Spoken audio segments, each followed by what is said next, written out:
this is Margaret Hershey on The Move with Margaret, and this is where I interview inspiring women who inspire me. And I think as women, we just need someone to inspire us. We need someone to look up to. We need someone to say, wow, if she can do it, I can do it. And today my guest is Yoke van Dam, and she is in Johannesburg, and here I am in Florida. And we're going to be talking about her journey. Well, it's a long journey, and I'm going to let Yoka tell you all about it. So, Yoka, welcome to my show. I'm so pleased to have you on the show today. We go back a long way, and although we don't see each other often, I know we both follow each other, so we know what's going on. And it's just wonderful to have you on my show today. Thank you for being here. Margaret, you inspire me all the time, so it's an honor that I can get to inspire you. Thank you for having me. It's a pleasure. Now, just tell me, okay, we all know you as the Yoka, the leader and all that type of thing, but with your own business and really, really going well. But tell us about yourself growing up. Where did you grow up and how did you have such an unusual name? And take us on your journey.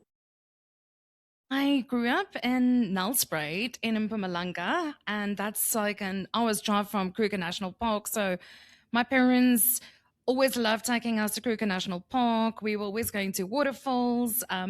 I remember when I was at varsity and speaking to other kids that were traveling home for the weekend and saying, "Oh, we would go over weekends. We would all braai at a waterfall and swim in a waterfall," and they'll be like, "What?"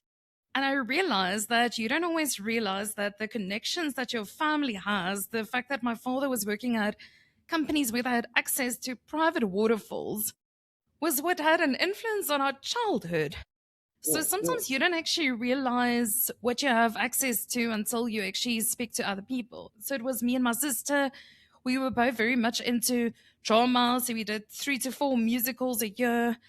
We were always multitasking.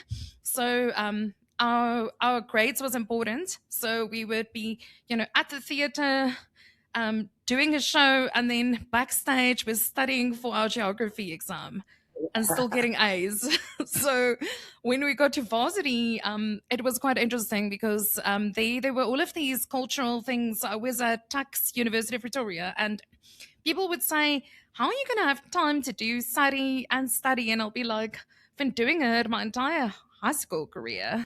So I think like time management and finding priorities, you need to learn that from a very young age. Yeah, and then Absolutely.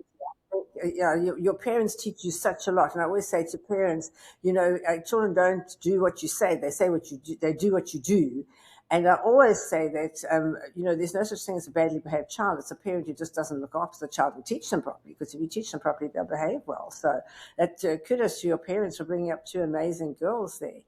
And then tell us about going to varsity. What did you study? Because I find that most people, whatever they study, they don't use at the end of the day. But you've got to do the studying anyway. I think in my first year, maybe the first month, I realized this is not what I want to study. But I immediately realized my parents had spent so much money. I studied publishing, and I ended up working in the publishing industry for many years, actually marketing textbooks. So it did help me get into industry, but it never allowed me in the editorial door. So the degree didn't allow me to get into, what that job was actually about. But what I've realized, what's so interesting, very recently I realized there was a subject that I loved. It was called visual communication. And we would learn about icons. So we would learn about Evita, Michael Jackson, Nelson Mandela, Diana. So you would actually look at these characters and these icons, and you would learn about advertising and metaphors, and we would analyze movies. So in the exam, they would show a clip from Moulin Rouge, and you have to analyze it for like, 100 points kind of thing. And now it's so weird. When I do my work, I'm always getting inspired by films and things that's happening. And I'm like, it was that subject that taught me that. And I'm actually using it now because I've developed a talk around mental resilience and looking after yourself based on, I don't know if you watched the movie about Elvis Presley's life, Margaret, Yes, I where haven't he watched the was. whole movie, but I've seen snips of it when I'm on a plane because I'm just the opposite of you. I never watch movies, but when I'm really bored on the plane and my computer's gone flat, then I'll swap over and watch a bit of a movie. So I have watched a bit of it. Yeah. Yeah, so with that movie, it's quite disturbing. His manager actually worked him like a workhorse. So his Yes. manager actually got into serious debt and then actually signed on a paper handkerchief with a manager at Las Vegas that Elvis would basically perform for 10 years non-stop. He completely had burnout. His father was part of his management team. They would literally give him drugs to wake up and fall asleep. So he had actually completely given away his profit share. He was paying way too much to the manager, and he was not looking after himself, and eventually died. So I would look at things like that, and that would be my inspiration for actually then teaching leaders specific concepts. So it's weird that many years later I can now see that the dots are connected through Yeah. the original, through that one subject, and also the I think the publishing value chain taught me a lot about project management, marketing, public relations, things like that that you can always use. So the careers that's going to exist in a few years' time, we don't even know about yet. So you have to keep on evolving. I think studies just teaches you to think, you know? And you have to think today, I always say to people, you have to be able to think. That is the most important thing. And that's what I teach my staff when they come in. I say to them, you think that you can think, but you actually have to think things through. You have to think to the nth degree and then some. And I think if we can teach people to think, that's been one of my things that I really, really want to do. But as a leader of leaders, it's quite intimidating to go into people who are leading big companies and say to them, but as an outsider, you have a look and you see what they're doing right and also what they're doing wrong. And is that how you go about it when you go into a company to teach their leaders? Yeah, it's interesting. Last year, I was part of a very nice project to work with middle management at a company in the refinery space, and we worked on adaptive leadership. And one of the topics I think you would have loved was critical thinking. So you were looking at different biases. How do you almost have to look at someone that thinks completely different than you? Those people that irritate you, just to make sure that there's a dissenting voice and you don't have tunnel vision and you're not just seeing things from your own point of view. So they found that to be quite enlightening. Yeah, yeah, it's amazing. And when you work with people, especially because I think completely differently from the rest of the world, and I go in, and to me, it's like a neon sign, and nobody else can see it, or vice versa. They think what they're doing is right, and I think it's completely wrong. So it's really difficult, and it's difficult to guide them. And I think you will use your sort of your theatrical training to be able to think it out and guide them in a really nice, because you're very polite. You don't, go in like I go, like a bull in a china shop. You go in and you sort of guide them in the right direction. So, but then tell us about, so you were in publishing and you were in a publishing house selling textbooks. And then how did you gravitate to opening your own business? Because that's my goal, to get all the women watching to open their own businesses, because I believe that the entrepreneurs of South Africa are what kept us going through COVID. They're what buoyed up the whole country, in fact.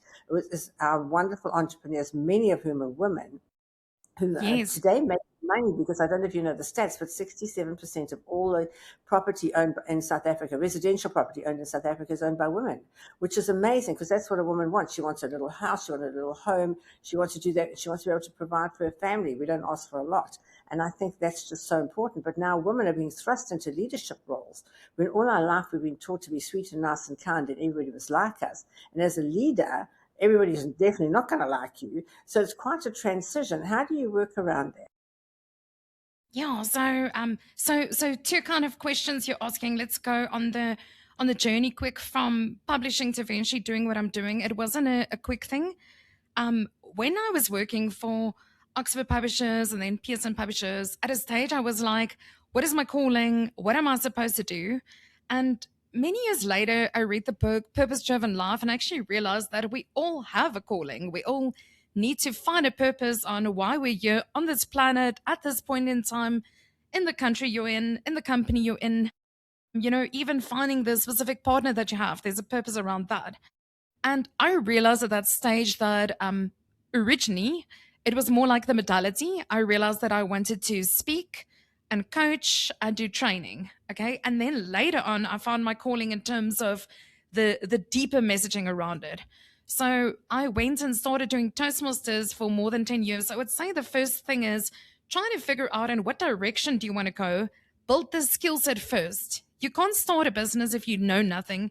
You can't be an expert and not actually have the experience. So Malcolm Gladwell speaks about the 10,000 hours. So I kind of like built my 10,000 hours.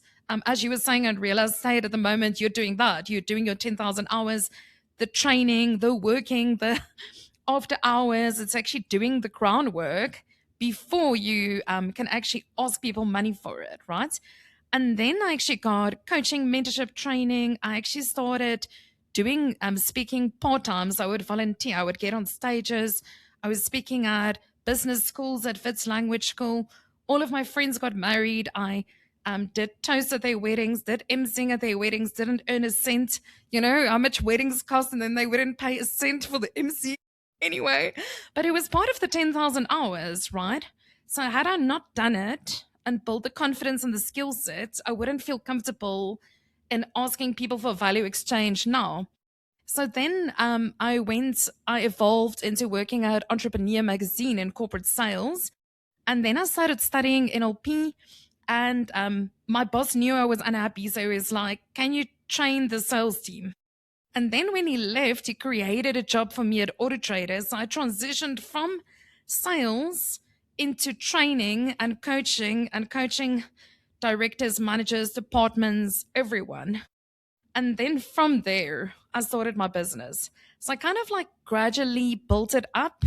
And what I noticed, I would say, is noticing where were their needs in that company. So they appointed me as a sales trainer, but it was hilarious. All of the departments came to me and said, Yuka, we have a need in customer service. And then finance would come to me and say, we're fighting with sales and corporate governance and accounts. Can you do a mediation? Can you do something around conflict resolution? Can you do a team build? So what I've found, and I think if you want to start a business, you need to do market research and see what are real problems, what are real problems people have, and then what would they be willing to pay for. So originally it was kind of like in-house in that space. I wasn't paid for it, but I was allowed to create it and experiment with it. And then when I left, I was actually allowed to use all my own material, which was great. Yeah, so I would definitely say starting out then with a business, you need to know, is there a market? But then you need to literally find the clients. So I did a Absolutely. few entrepreneurship courses. I literally went, it was interesting. The ladies I actually met at one of the Hirsch networking events, Margaret, in 4 ways. So they did this beautiful, they were called Isabekwa. Di Hooser, she's now in Belito, and Elise Brassel. They had this beautiful course, and it really helped us to figure out target audience, main points, and all of the areas from starting a business. So I would definitely say um, getting some business foundations helps you because you need to know how to do your accounting, tax, all of those kind of Every, things. So we should put that in place. every so often I see a person with a talent, whether it's an artist or a nail technician or a hairdresser or a plumber or any, they have the talent, they can do the job, but they don't know anything about business and they don't realize they have to learn the business. And I think the secret of your success has been the fact that you transition. It's like an evolution. Everybody wants to get from zero to hero in one jump, and it doesn't go that way. It's a series of evolution where you actually get better and better and better. And I always say to people, your only job in life is to, one, find your purpose and then just get better at it every single day. You just got to, you don't compete with other people. You compete with yourself. You just try to be a better you than you were yesterday. And then you're a winner. So tell us about now, so you're working away at Auto Traders, and then you just say, one day you just said, I'm going to start my own business. So I mean, what am I doing working for them? I can do it myself, and then I can expand and do exactly what I want to do. But that's quite a leap of faith to take when you had a nice salary coming in and suddenly to Yeah. jump into nothingness. It's kind of forced out the door. It was a retrenchment, and I was very newly married. You know, you always say it's so important who you marry, and I can't agree more. The other day was my 10-year wedding anniversary. so so we got married like 4th of June 2016, and then I think year in October they called us in that year and said, They are retrenching like half of the sales department, which meant that they were taking sales trainers off as well.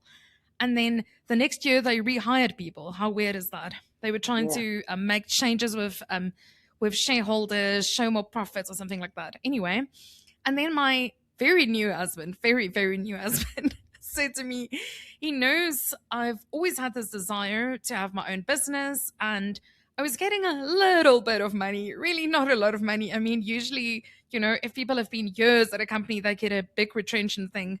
I think I got like 1 month of extra salary or something like that.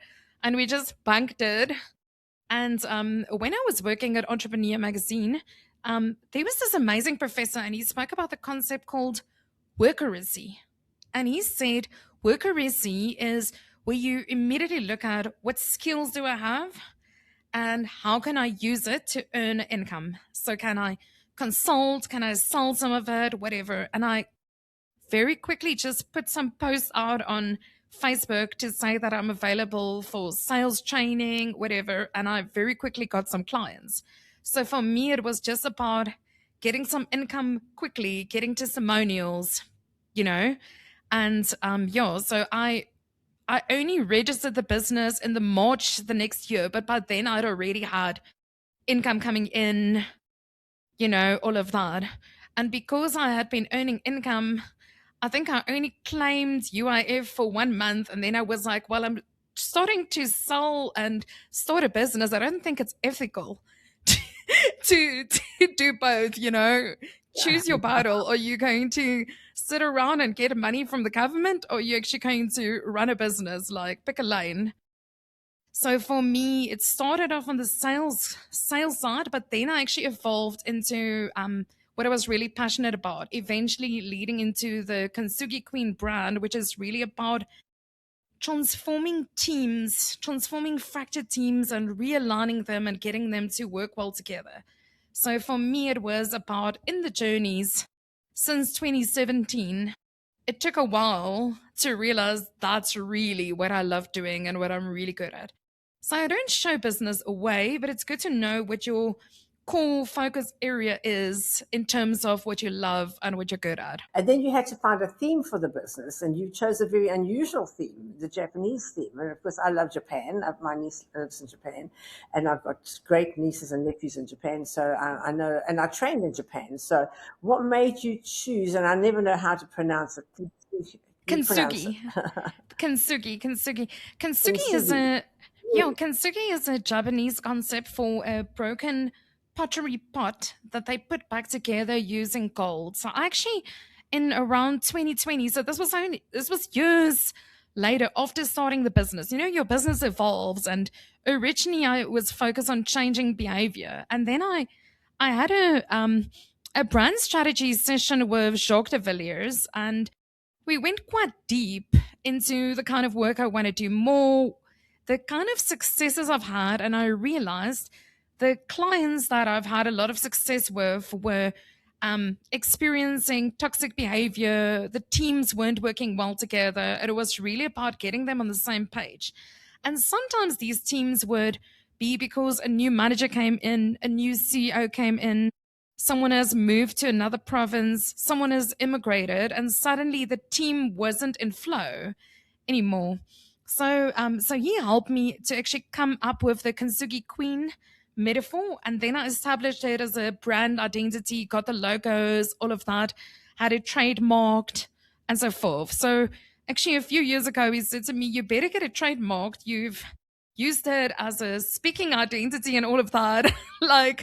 So then I had it trademarked and all of that. So it kind of takes quite a while to get into a specific And then direction, but when you find you've got to do something like that, you've got to learn how to do it. At the moment, I'm learning it, and every time I come across this, I know what to do. Now I have to learn how to do it, and there's nobody to teach you. But I must say, Claude is now my best friend because I've chucked ChatGPT and I'm into Claude all Claude the is time. great. And Claude keeps saying to me, "You've used up your free thing. You come back tomorrow after 12 o'clock." And I go back, and Claude teaches me all the things I need to know. So to the girls sitting at home saying, "But how am I going to learn? How am I going to do this?" Girls, the only way to do is get out there, like Yoke did, go to the Hirsch networking and just meet the different people. And then from there, just grow your database and just grow yourself to decide what you want to do, and then just work at it and learn how to do it. And you're so fortunate because today you can learn with Claude. Claude explained the one problem that I had. It took him 18 pages to explain it, but thank you, That's Lord, I got it at the amazing. end of the time. So That's yeah, it's amazing. Yeah, so this what I also thought that that helped quite a bit for me was I've always been inspired by Douglas Kruger. I don't know if you ever knew him. He was from South Africa, but now he lives in Jersey. And in one of his books and keynotes, he always said, um, being an expert lies in the intersection of having the right amount of knowledge, having a personality, and having media presence. And what I did to the best of my ability after having been at a magazine and publishing and all of that, I also understood the media so much better. So I did my best to get. I was actually featured in Entrepreneur magazine. I did a double page article on emotional intelligence. I got also in radio shows, TV shows. It's about getting into the media to speak about your subject matter expertise so that when people meet you, they can know that you know something. So what I've found is you don't even have to have a lot of followers. A few years ago, a client asked me to do team transformation. They had liquidated a company. They never did change management, and suddenly everyone were wondering, do we still have a job? So the salespeople were very disconnected and almost like upset with the management team. So they almost had to like forgive each other, have a bit of healing, realign as a team, and then learn sales skills. But what was cool for me, Margaret, is I sent the lady that was introducing me a few links, a playlist of sales consulting videos, media interviews. By the time I met the Xcode team, they said, "Wow, we've watched about 20 of your videos. It's so nice to see you in person." And I had forgotten that I'd sent her links, but it created that credibility. So yes. it doesn't have to be random people that find you, but if you're contacting them and they can Google you or they can look at something about you and see your expertise, it will immediately elevate your expertise. And that definitely is always helping you. So thank you for adding to the media credibility in this talk because podcast also creates that. It creates a sense of feeling familiar, like you know the person, you know? Because we have a conversation, we know each other, but the ladies out there don't know us. And at least now they know they can, and people buy from people they know, like, and trust. So now they get to know us, they'll get to like us, and hopefully they'll trust us. And I think both of us being in business, for me for 47 years, you for 10 years, you do build up that credibility because, as you know, the stats, 97% of businesses close in the first 3 years. So I think the fact that we've kept going this long, you have to be credible. You can't be doing anything that's wrong because now, especially with social media, watching every step of the way, if you put one step out of line, sometimes you don't even have to. Somebody thinks you have, and then they jump on you like a ton of bricks, and you've got to work your way out of it. So I think things have changed so much lately, and with AI changing things, how have you found AI's affected your training? Because people still want to train with people, although I do go to Claude because I don't have a teacher over here. I would love to have a person who'd come and sit and say to me, explain this is how it happens. And I think that's so important, especially when you're leading teams and as you say, the toxic work situation. When I changed jobs, I walked into what I thought was going to be a fabulous office. There was one toxic person, just one, and she poisoned the other 80 people. It was absolutely hectic. And so I think it's so important. Now, so my next question to you is, when you walk into an environment and you find that there's one or maybe two toxic people, because 99% of all people are nice. It's just always that one that creates a problem. How do you say to the person in charge who thinks that person's wonderful, I think it's time to get rid of this person now? We can't change anyone's else, but we can change ourselves. So you could probably start trying to influence that person, so giving Yeah, them feedback. But if yeah, if you're noticing, like let's say you actually a service provider and you're actually noticing this in their environment and you're actually seeing what is the impact on their reputation. Do it separately in an office away from this person. Don't criticize them, but come up with specific facts. So let's say they were treating you in a toxic way. Go and write down what specific behavior that they Yeah, have. So we tend to yeah, get emotional, but men don't really want to hear emotions, so they want data. So really what you don't. can go, so what you can go is you can say, when I phoned the first time, the person took 15 minutes to answer the phone. And when they finally did, they swore 3 times. They threw the phone down on my ear, and I could hear that they were yelling at someone in the background. I'm doing it in a very unemotional way. I'm giving you data. You know what I mean? I saw that when that person walked into the room, most of the people left. Yeah, so It was true. as if a whole vibe was created. So you can. It was actually funny. There was this author, this Afrikaans author called Jean Huisen, and she wrote this book. Ons is nie almal so nie. It was called, in English, if you translate it, we are not all like this. So she was trying to explain the white trashy people that you find in a certain area in Pretoria somewhere. Um, Yeah, Danville. So what she would do is she wouldn't say these people are like this. She wouldn't label them. She would give specifics, like I'm saying, like a journalist. So she would say, if you're driving down the street in Danville, you will notice that there are these big dogs chained to the gates that look like they haven't eaten in a week. Um, oh most of the cars are open. There's oil spilt on the roads, and people are trying to fix their cars. But she would give that kind of situation. The kids, so she would say specific things that if you're making the interpretation, that's what I'm saying. So if you want to give feedback to someone, instead of labeling it necessarily, you have to give examples so that they can make a statement. Because at the moment I'm coaching people on how to how to run a performance improvement plan with someone, and also coaching the person that is going through that. So helping them with sales training, like a really positive thing. And I was just saying to both sides, if you're in sales, it's psychology. If you're in leadership, it's psychology. You're working with yeah, people, you need to know how to influence people. And if you need to give someone feedback, you need to give them specific things or patterns of behavior that they can do something about, and tell them specifically how they can improve. If you just focus on, like you were saying, if you're the terrier or the bull and you're just like, I hate this, I hate this, I hate this, and you go with a red pen, in a person's mind, they switch off. They can't cope with so many yeah, negatives. But what you can do is you look for the pattern of behavior. I call it almost like the umbrella term. So I was doing it with a leader at a stage, teaching her how to give feedback. And she looked at this report. She was like a pharmacist. And I said to her, instead of every line underlining the spelling errors or the whatever, try to find the pattern.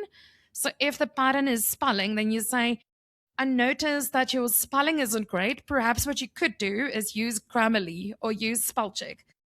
What I think will improve your report even more is putting your sources. I'm going to quickly teach you a quick way how to do, how to credit your sources.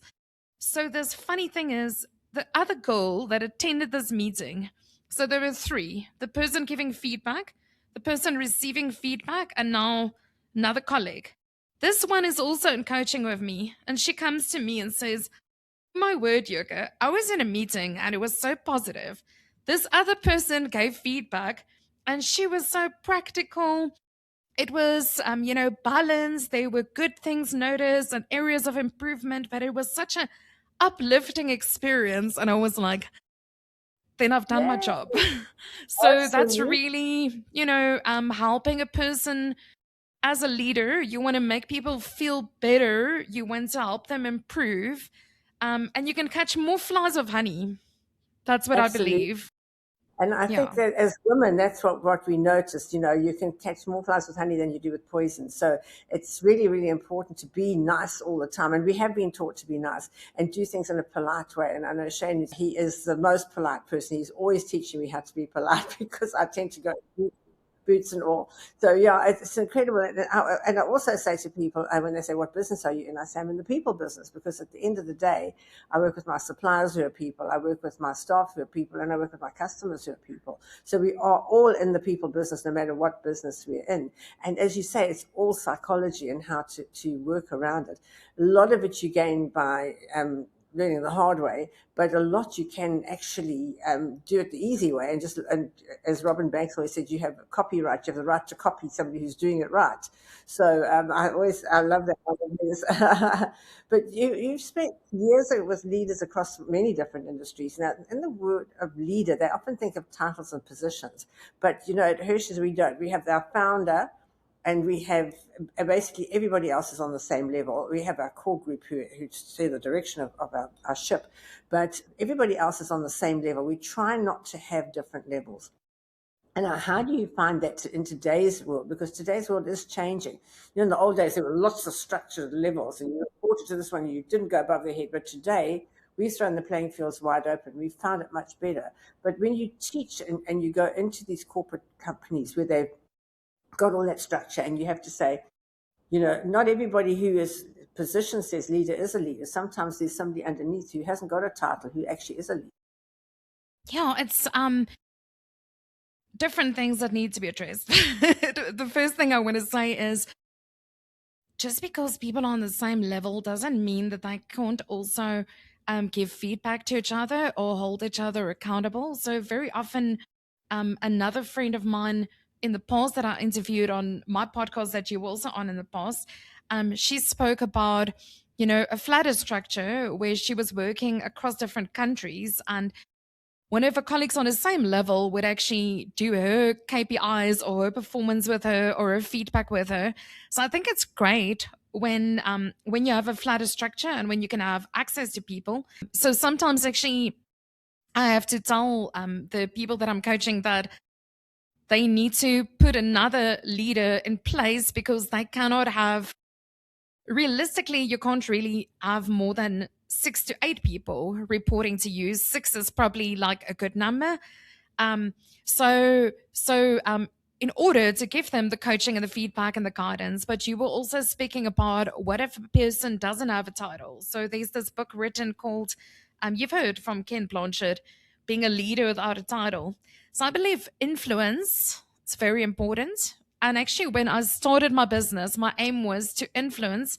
And even when I was at Auto Trader, it was like, not really in a leadership position. I was in a position of, I was a trainer, but I was like, I will influence as rapidly and as widely as I can. And when you influence in a positive way, the ripple effect actually follows. So in the past, people were very much focusing from a military leadership style, and that's the hierarchical structure, where you have we have orders and people have to follow orders because there's thousands of people beneath them that actually have to follow out the military plan, where now it's very different than that. So now people are actually encouraged to also push back, have healthy debate, and not always jump when given instructions. So I think you can you can have masculine and feminine leadership skills, and you need to actually find that balance in yourself. You need to have the accountability, and I don't think there's anything wrong with you in giving clear feedback. So Brene Brown, she said something that I found to be profound. She says, clear is kind. If you're clear with your people, so if you have certain expectations of me and I'm not meeting those expectations, it's better for you to rather say, Yoke, we had agreed to meet at this time. I was disappointed when you didn't meet up. We had put a lot of things in place. In the future, I expect you to do this and this and this. So you don't have to be dramatic or yell or whatever, but you can be clear and say if your expectations are being met or not, and there can be repercussions to them. I think it's such an important thing that you tell people what you expect of them, because we're not taught to do that. We're taught to assume that they will know what we want them to do. And I know with our stuff, we sit them down and say, these are our expectations of you. This is how we do things. And this is what we would like you to do. And this is why we've employed you to do this particular job. We welcome feedback. We welcome anything that you think that can improve it. Our saying is better, smarter, faster. We welcome what we can do to improve it. But by the same token, my expectation of you is that you will arrive at work every day. You will let me know if you're not coming to work for any reason. And we set those expectations very clearly in the beginning, because we have a very strong culture in our company, and it's very different from the rest of the world's culture. So yeah, it's fun Definitely. to And choose then them. people know. Then people Yeah, know. So that's what I always, when I remember when I was still at Audit Trader, I taught the managers exactly what you're saying. Tell people your management style. Tell yes. them, do you want them to phone you if they're going to be late? Do you want them to email you? Do you want them to send a WhatsApp? Do you want them to send a smoke signal? What do you want? Tell them, you know? So different people are different. Yeah. So, Yeah. Now, one of the things that holds most people back, 90% of the population, the thing that holds them back is the fear of failure. They're so scared they're going to fail that they'd rather not do it just in case they fail. And I always say to people, you only grow when you get out of your comfort zone. If you want to do anything, you want to improve in any way, you've got to get out of that comfort zone. And the way to do it is to just take it head on and not even think about failure. Just think that I can do this, I can do this, like the little train going up the mountain. I think I can, I think I can, and just keep going. And as Henry Ford said, if you think you can or you think you can't, you're right either way. So it's really, really important to have that faith in yourself and say, I'm just going to give this a bash, and not have a plan B. Because, and I always say that was the success of Hershey. So we didn't have a plan B. We only had plan A, which was going forward. We had nothing to fall back on. So, sometimes you just got to take that plunge and keep going. How do you deal with people who have this fear of failure and say, oh, I'd really like to do this, but I don't know. And I just don't know if the time's right. And I don't know if this is right. And they keep procrastinating until their life is over and they die with the music still in them. And that to me is the worst fate you can have, is to die with your music still in you, to die without finding your purpose and fulfilling your purpose. what I found is that a lot of people struggle with perfectionism. So they're scared that they're not going to be perfect, and then they procrastinate in not doing anything. So sometimes people even want to change their life. I know people that want to change their house, have other furniture. They're still Yeah. living in the same kind of conditions, even though they have the money, because they're like, what if I can't afford this and this? And I'm like, well, just start somewhere. Yeah. You're not going to immediately be able to afford that, but start developing your taste. Start, going to antique stores. Start finding things that you can improve on. But don't just have that, if it's not going to be perfect, I'm not going to waste my time doing it. So it's really like you're saying, it's actually a mindset. So I often work with people when they're showing those signs. It's very often a fixed mindset. So a fixed mindset, it's the work of Caroline Dweck, who is actually from South Africa, who actually says, if a person has a fixed mindset, they would say, if it's too hard, I don't want to do it. So they're kind of like lazy. If it's going to be a challenge, if there's a chance, I'm not going to make it. If you're going to give me feedback, I'm going to see it as negative. So you would find a lot of people on the different scales, people that don't want to get feedback, who see feedback as negative, people that don't want to put in the effort. They're like, if it's so much effort, don't want to do it. um, if I'm not going to be created already right from the get-go, if I'm not born with it, then I'm obviously not meant to do it. So they tend to sometimes think that people are born with a certain talent. And yet, if you look at some of the greatest musicians or ball players, their parents actually taught them those instruments. And so, one of my favorite films was King Richard. That was actually the father of Serena and Venus. And what was interesting with that story was actually seeing the father had a vision that they wanted to uplift their entire family out of poverty by getting their girls to be sensational superstar tennis players.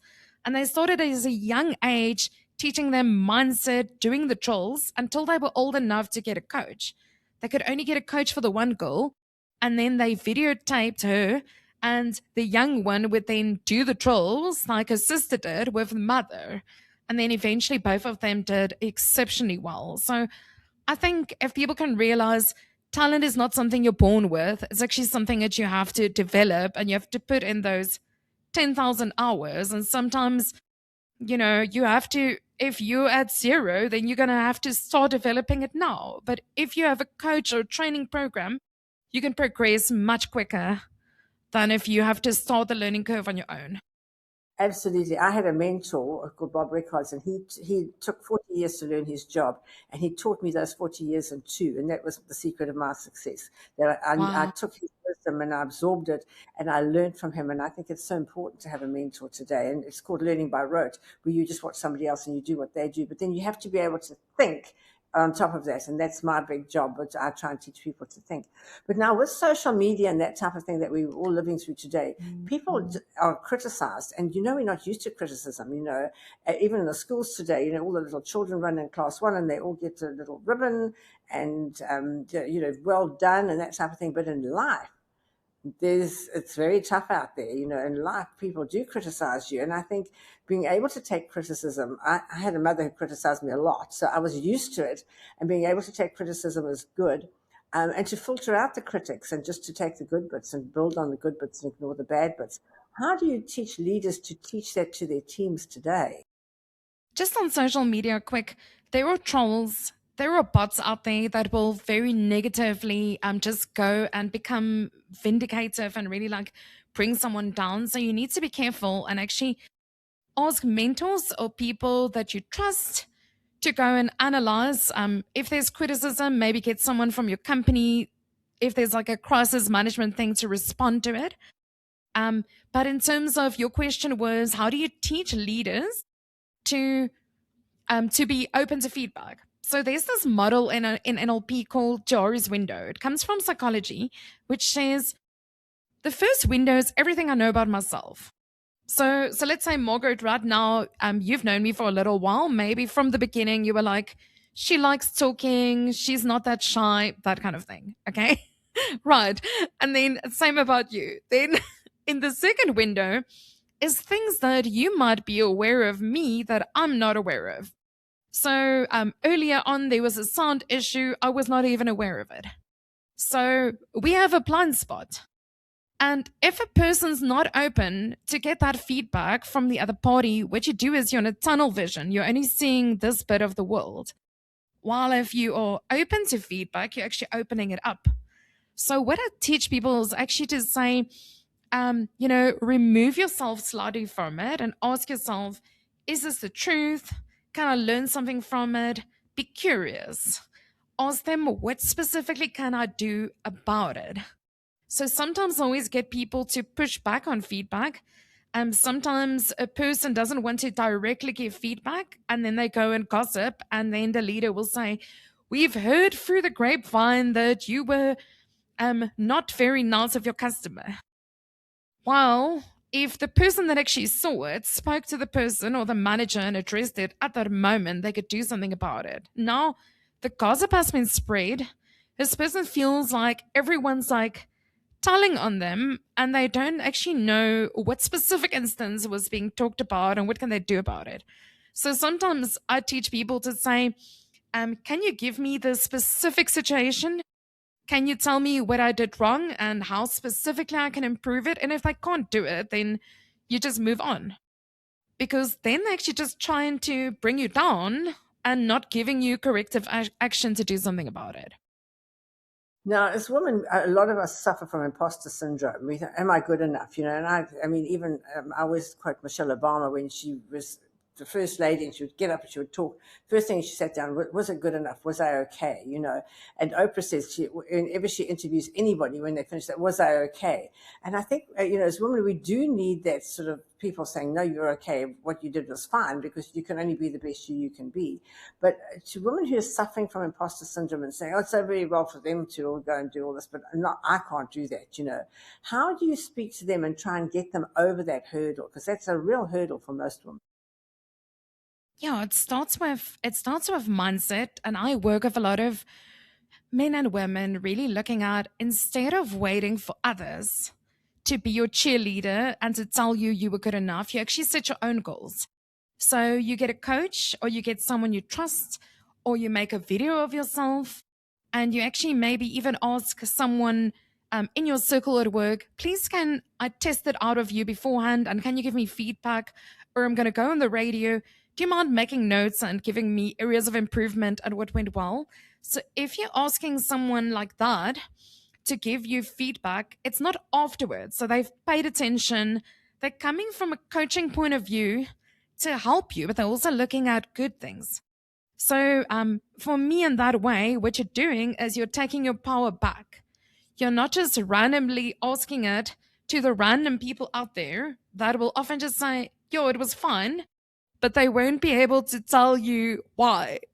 And then your inner critic is actually going to come in and bring it down. So I definitely think you need to bring your power back, work on yourself, tell yourself what your goals are and measure it against yourself. Were you happy with what you showed up as? So sometimes what I would do with leaders is I would say to them, for instance, let's say you're going to go do a talk.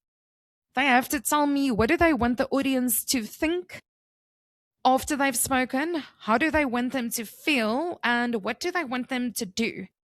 And what's Yes. interesting, when they set those intentions, it has an impact on their tone of voice, on their call to action, on the vibe they bring, because they're very intentional. And afterwards, they can then tell me, did I measure up with the goal I set? So I feel like if you're not actually setting Yeah, goals for yourself, you can't measure. whenever I have a speaker, I always say, if somebody asks me to be a speaker, I always say, how do you want the people to leave feeling? Do you want them to leave feeling enthusiastic, energized, and full of life? Is that what you're looking for? Or you just want them to be able to be like sheep and follow each other? You must tell me how you want them to feel at the end, and then I can work towards that. As a speaker, I think that's the most important thing. And it's incredible. But so many times, our setbacks become our strengths. And in your life, how have you seen it where you thought it was a setback? And I know that the first time when I got pregnant, I got fired, and I thought it was the worst thing that could happen to me. And that was my kickstart into entrepreneurship. I had to get a job, and nobody would employ me, so I had to employ myself. And I think that to a lot of people, yours was when you got retrenched. That was your kickstart into entrepreneurship. Sometimes people just can plod through their whole life, and nobody will give them a kickstart into entrepreneurship. When you meet with people like that, what do you say to them to just get them out of their starting blocks? So there's quite a few reframing questions that I often give my clients, and I read about it on LinkedIn. I will link it back to you that you guys can put on the show notes here. And those reframing questions helps you when you're going through some of those dramatic moments. So besides the being retrenched, another big one in my life, and I'll tell you the reframing questions, was I thought I was dating a guy that I was going to marry. I had all of these dreams. And then he was a tour guide throughout Africa. And then I found out that he wasn't honest and sincere, and he literally cheated on me 3 times. Oh, I was devastated. This was 2011. I was devastated. Anyway, and what that whole thing brought down, I felt like my life had ended, all my dreams. I was like, oh my word, this was all a lie and all of that. So I had to go on a bit of a healing journey. So then I actually enrolled for NLP for a year, and also for the purpose of learning how to become a coach, but I also had to get the healing. So it was like a double whammy for me. I had to deal with a lot of issues, and I thought I was dealing, with the rejection and all of that. And then what I realized is in life, we tend to throw things under the carpet that we haven't dealt with, and we just shelve it. We're like, oh, they don't want to be friends with me. Oh, a rejection from a client. But what it ends up happening is suddenly you get triggers and all of those things get unveiled. So, what was interesting when I started then dealing with these things throughout this course, I started dealing with things I'd forgotten about. I had to deal with issues I had with someone in matric in school, past friendships. So I actually almost like felt like I actually cleansed out a lot of my trauma and things I wasn't even aware of that was holding me back. So, some of the reframing questions that I can give you an example of that you could ask yourself when you're getting into that traumatic situation is, if this situation didn't happen to me right now, what would I have not learned? What Absolutely. person would I not have become? So, what are worse things that could have happened that didn't happen? If I had to look back at the situation, what can I laugh about? So, if I could give that person some advice at that stage in all of the time that you've survived up to this point. So, sometimes what happens is a person would get retrenched or they have a car accident or bad things happen and they get stuck at that point and they almost still stuck at that place and they have to realize that they've actually survived and they've learned so many things because of that situation. So if you had never been through that thing of, losing your job and having a baby at the same time and having that stress, I'm sure it taught you a lot. And maybe I have a lot more empathy for women now, especially women that want to grow their families because of what you went through. Maybe that really informed some of your direction. So with me, what I'd realized is, because I went through that horrible situation, I have so much more empathy for people going through divorces, people going through real hardships because I went through a very dark period. I also realized that had I married that guy, he would have probably cheated on me in marriage. I could have had illnesses. He could have had children with different people. I would have never met my husband. So I actually had to realize that I was attracting the wrong type of person that wasn't marriage material. I was actually settling for less. I actually had to deal with underlying issues to eventually heal and attract the quality man Etienne that I'm now married to for 10 years. So sometimes people don't realize this, you have to go through that.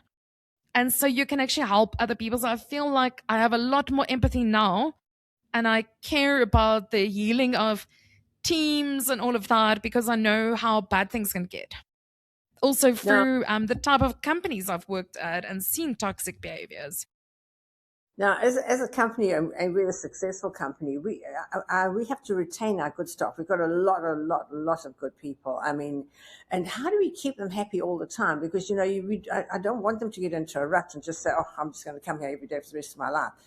Because we want them to grow all the time. Our goal is to grow our people to be the best that they can possibly be. How do you teach companies to retain really good staff? Because it's not all about money. Today people want fulfillment. They want so much more than they used to in the old days. In the old days, they used to come just to get the money at the end of the month and be happy.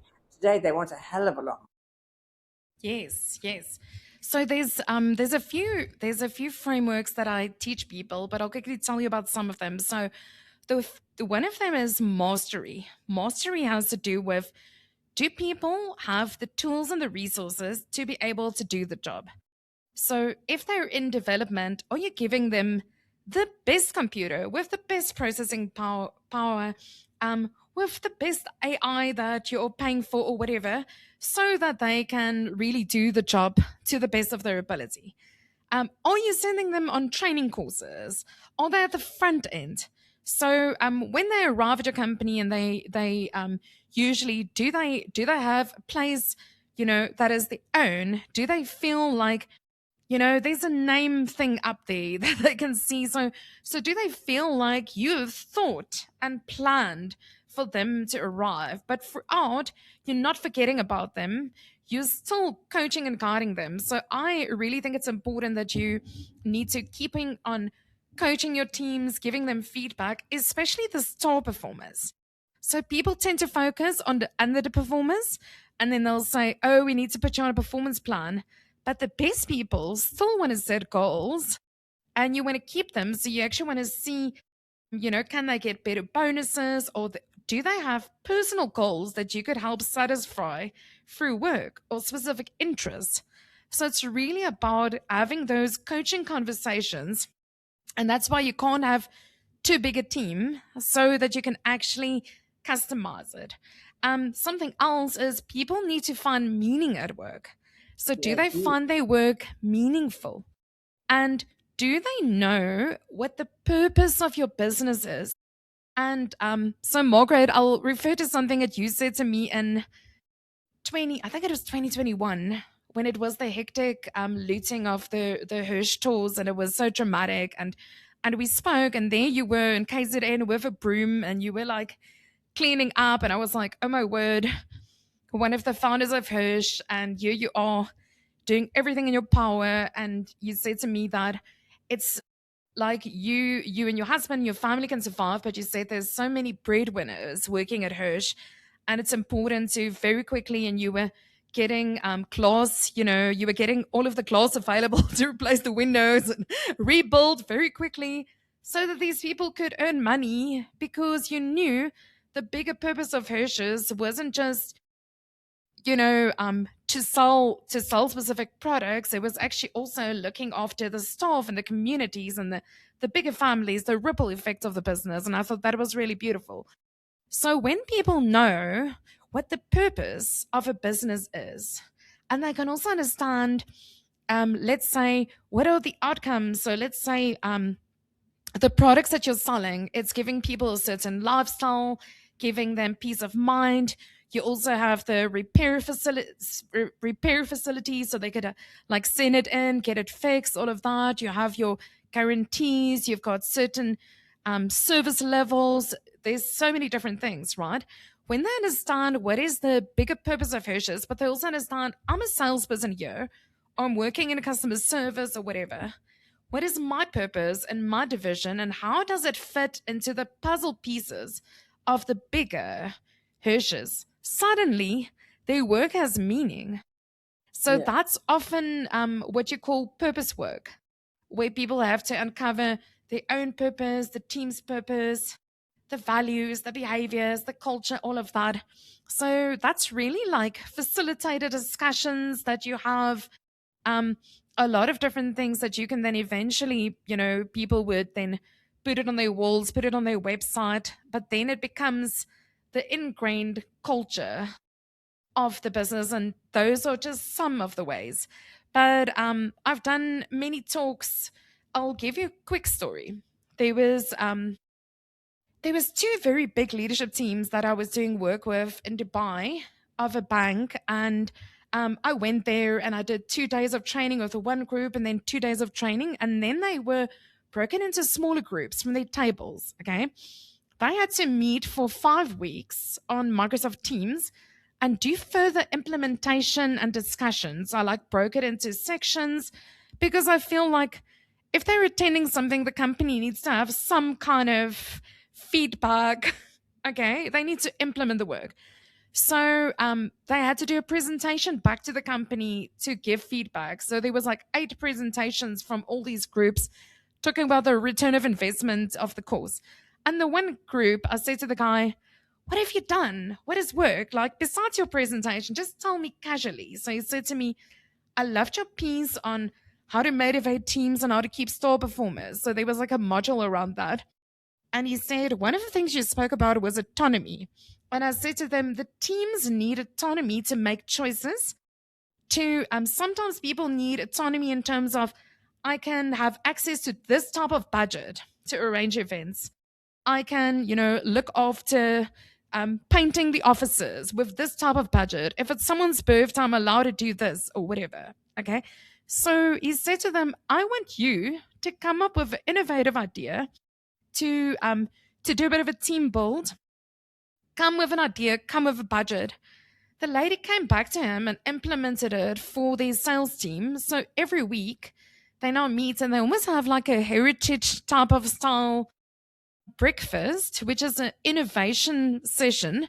So every week it's a different culture where that kind of food gets made. They all contribute money. The company is not having to pay a cent.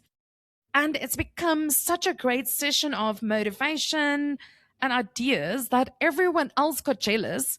So the other sales departments said they want to be part of it. So it like branched out into this big thing. And it was just one thought from a 2 day event that he went back and implemented.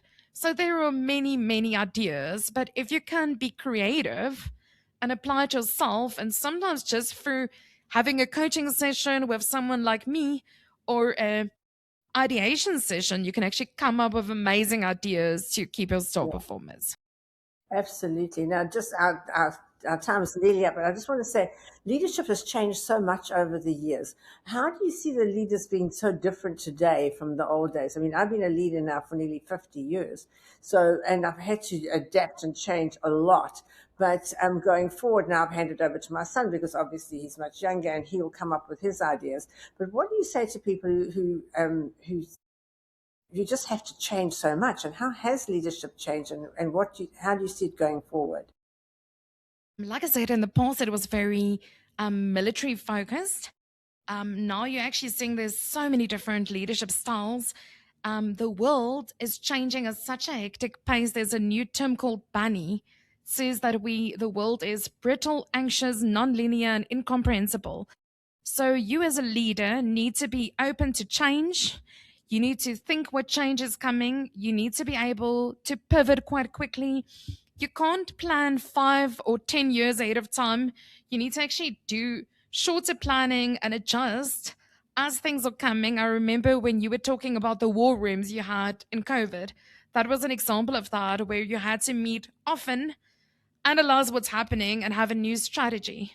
So I think the most important thing as leaders is be self aware, get to know yourself, and hire people that are different from you. Get a coach that can give you feedback and embrace both sides, the masculine and feminine kind of leadership. Look at holding your teams accountable, creating psychological safety, and giving good feedback, and ultimately inspiring people. That's what my giveaway to you would be. Okay, fantastic. And now, just one last blast to our listeners going forward. Everybody wants to be the best they can be. They're all striving to do the best they can do. What are you going to say to them going forward? What do they have to look at? I know definitely themselves, but in themselves, what do they have got to look for to make sure that they can get ahead and be ahead of this whole new AI story? Yeah, start somewhere, get to know yourself, see what tools are out there, but also realize that you don't want to unlearn certain skills. Because if you're just going to become reliant on AI, for instance, for writing, you're actually going to unlearn the ability to put concepts together. So don't outsource your thinking or your creativity to AI. Humans will always have better creative ideas than what AI has. So see, you can use Claude or different tools for ideation, for getting briefs, but when you're actually getting down to doing the actual work, use your own human intuition and expert experience and making to do with it. And take it one step at a time and swim in your own lane. You know, um, Yeah. you can set your own goals and adjust it as you go. You might not know the end goal yet, but you might know the direction. So shoot in that direction, that purpose, that clear value system that you want to follow. And they say if you shoot for the moon, you may just land amongst the stars. So know what that direction is that you're moving towards, and you can keep on redirecting your course as you go. Because in life, we've actually never arrived. I'm speaking to you, Margaret Hirsch, and you are still studying and learning and growing as you go. A prime example of ongoing learning forever. I think you have to keep up with everything. Well, Yoke, thank you so much for being on the show today. I've thoroughly enjoyed it. I've learned a lot, and I hope the listeners have as well. And if you have liked the show, please like and subscribe below. And I look forward to seeing you all next week with another exciting lady who's going to help inspire you to be the best you that you can be. So, Yoko, thank you so much for being on my show today. I've loved having you. I've learned a lot. You've got so much there that you've got to give. And I just hope that some of the teams that are watching will call you in and just ask you to come and help to put their teams back in their lanes on the right track and going forward, because we're all striving to be the best we can be every single day. Thank you so much, and I will see you soon. Go well. Thank you so much, Margaret.